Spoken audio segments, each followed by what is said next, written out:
국회에서는 국민의힘이 대선 경선 2차 컷오프 결과를 발표했습니다. 본 경선에서 경쟁할 4명의 후보로 압축한 건데요. 국회 취재기자 연결해서 자세한 소식 듣겠습니다. 서영석 기자. 네, 국민의힘 대선 경선에서 4강행을 확정지은 후보들이 발표됐습니다. 원희룡, 유승민, 윤석열, 홍준표 후보입니다. 정호원 선관위원장은 득표율과 순위 공개 없이 가나다 순으로 후보들의 이름만 공개했습니다. 이번 2차 컷오프에선 특히 4위를 누가 하느냐가 관심사였는데요. 안상수, 최재형, 하태경, 황교안 후보는 분전 끝에 고배를 마셨습니다. 오늘 4강 진출에 성공한 후보들은 앞으로 전국을 돌며 10차례 토론회를 계획하고 있습니다. 최종 후보 선출은 다음 달 5일입니다. 당원 투표의 비중이 50%로 늘어나는 만큼 앞으로 당심 잡기 경쟁도 더 치열해질 것으로 보입니다. 그리고 민주당은 대선 후보 선출이 코앞으로 다가왔네요. 네, 그렇습니다. 더불어민주당은 이틀 후입니다. 오는 10일 대선 후보를 결정짓습니다. 어제 마감된 3차 선거인단 온라인 투표율은 70%를 넘어설 정도로 관심이 뜨거웠는데요. 내일 경기 순회 경선과 10일 서울 순회 경선을 마치면 최종 후보가 결정됩니다. 운명의 날을 앞두고 선두를 달리고 있는 이재명 후보는 오늘 외부 일정 없이 경기도정 업무에 집중하고 있는데요. 숨을 고르며 대장동 의혹 국면에서 치러지는 경기도 국감 준비를 할 것으로 보입니다.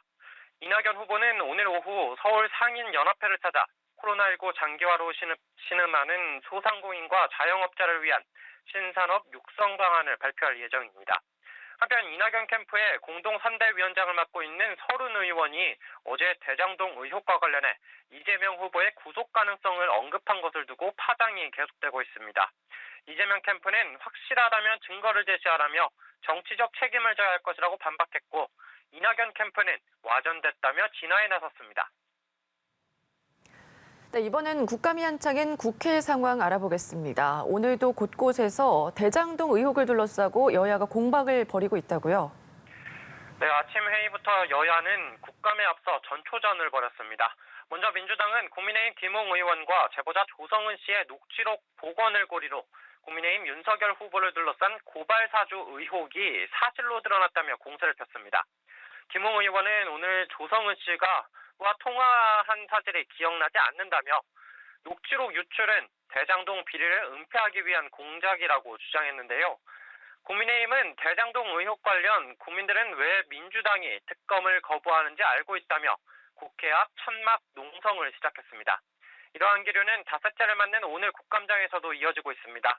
각 지역 고등법원을 대상으로 한 법사위 국감장에선 권순일 전 대법관의 재판 거래 의혹과 관련해 사법부의 신뢰가 추락했다는 야당 의원들의 질타가 이어졌습니다. 이균용 대전 고등법원장은 일반 국민 눈에 공정하지 않은 것으로 보여지가 만들어져 당혹스럽다는 답을 내놓기도 했습니다. 인사혁신처에 대한 행안위 국감장에서는 퇴직 공무원의 공직자윤리위원회 취업심사 기준에 화천대유가 빠졌다는 지적이 나왔습니다. 야당도 권순일 전 대법관이 화천대유에서 고문활동을 한 것을 두고 법을 잘 아는 사람이 법을 빠져나갔다며 보완책 강구를 촉구하기도 했습니다. 국세청을 대상으로 한 오늘 기재위 국감에서는 여야를 떠나 화천대유의 납세 기록을 봐야 한다는 요구가 쇄도했고, 민주당에선 철저한 세무조사를 촉구하기도 했습니다. 지금까지 국회에서 전해드렸습니다.